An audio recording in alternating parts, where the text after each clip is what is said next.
knows that Dad was a high school teacher in Foley, but I think looking back on it, us kids didn't really realize the impact that Dad had on the people he touched. He was just so quiet about it. I got glimpses of it when we were growing up in Foley, because every once in a while, some adult in town would see me, and they would look at me and they go, "Are you Clarence Sherbick's son?" And they always had such a look of respect on their face.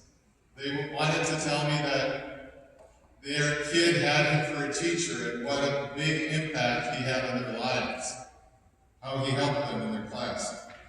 There was also, the whole town threw him a going away party when we moved to Illinois.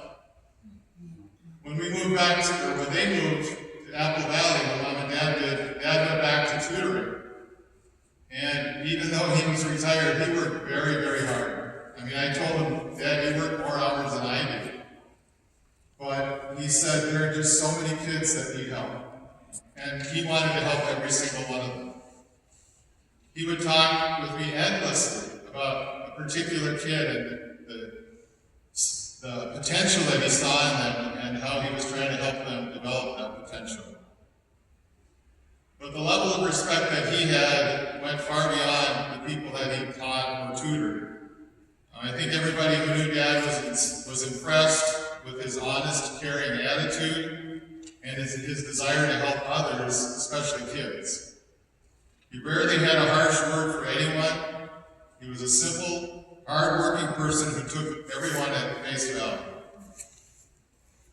I think I finally understood how much the impact Dad was having on other people when he had his heart surgery about 20 years ago. He got lots of cards and flowers from relatives and from the students and the faculty at Apple Valley, where he was tutoring and also subbing.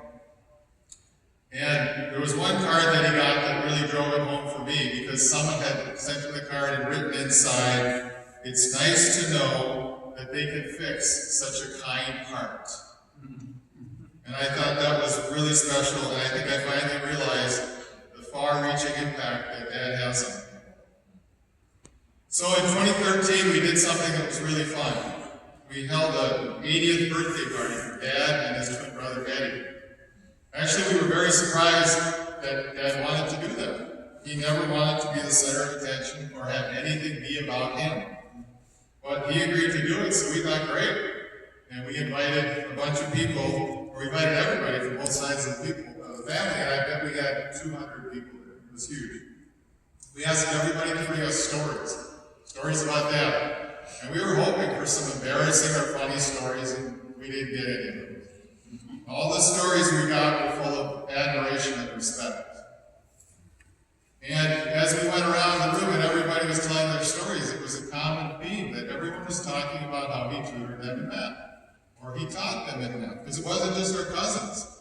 Some of our aunts talked about how Dad was their math teacher when he was student teaching and they were at Melrose High School.